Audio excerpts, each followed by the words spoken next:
It's not to greet. The MEC can't come to greet. They greet each other. The MEC is here to account. To account the organization.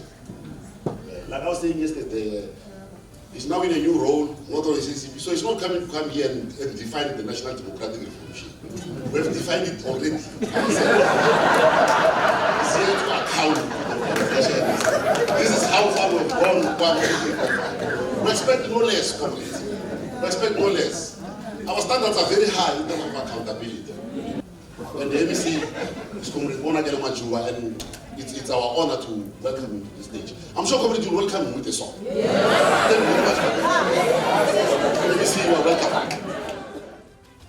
Chairperson, this week the department registered another milestone in the quest to improve education delivery in the province by commencing a process to deliver 55,000 tablets for grade 12 learners in quintile 1 to 3 schools and 6,700 teachers' laptops as part of the Obuhlebuzile learning program.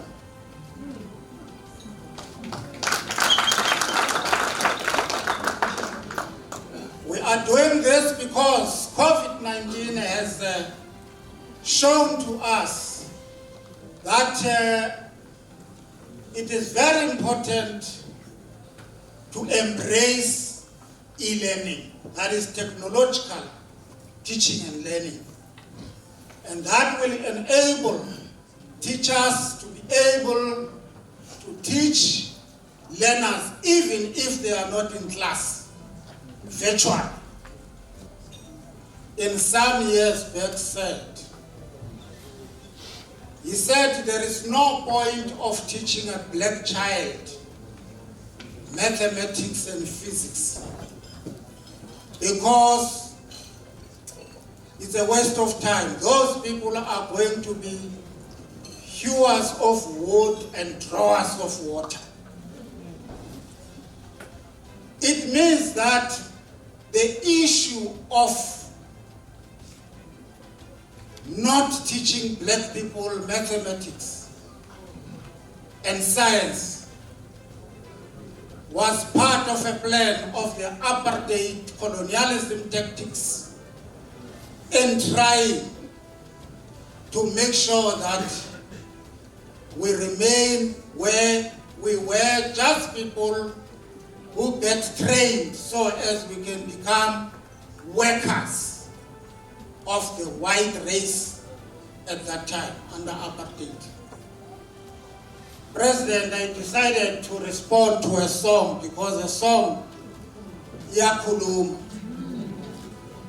it therefore means that we'll have to sit down and engage further to understand what is it that has got to be done to improve that MSTA.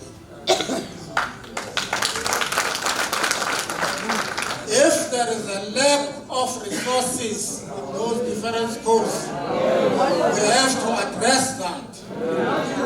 If there is a less of a human resource, people have got to be trained further so as they can be able to do that. But to say that we don't need it, then we'll be supporting for food. So we have to be able to deal with it in a manner that is going to improve the lives of our children going forward.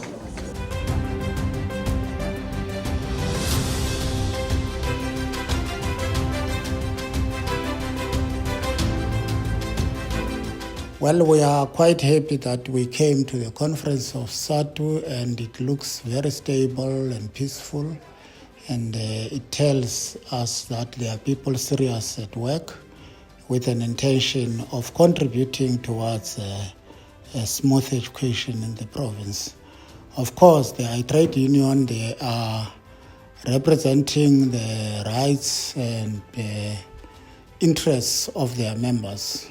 There will be issues that they will raised, such as MSTA. They have a problem with the MSTA, but we did engage them that the MSTA is necessary because we need learners who are taught mathematics and physical science in the country, as according to our history, you'll recall that that issue was institutionally relegated to the sidelines by the previous regime.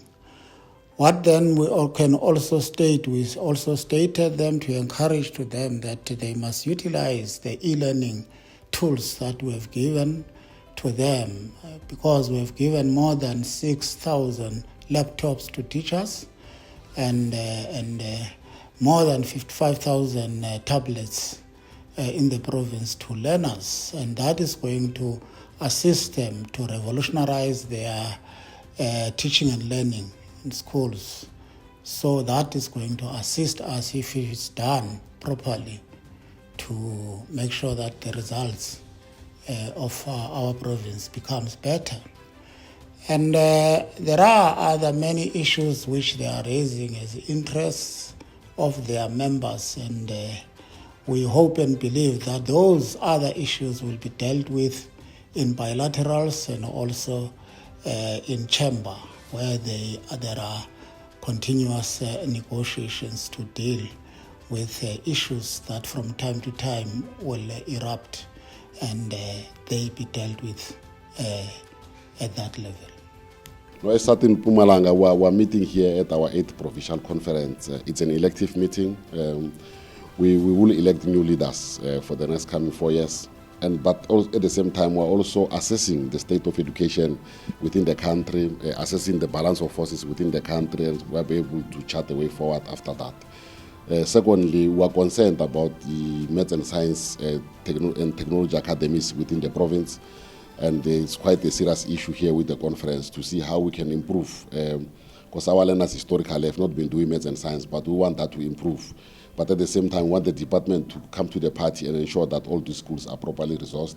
Number three is that also we're also looking at the number of teachers within the system and how many temporary teachers who are still to be translated to permanent, and how we can make sure that all these teachers are permanently employed. Number four, we're also looking at issues of the ECD practitioners and how, because now there's a function shift from 1 April 2022, ECD in its entirety is now with the Department of Education. We're also trying to make sure that all these practitioners, people who are working within that sector, their rights are protected and they receive a proper salary, but also ensure that they improve the skills they have now, because we have done an audit and we discovered that most of them do not have the necessary qualifications to be full-time teachers, but practitioners. So we must make sure that we upgrade them so that they become properly trained teachers.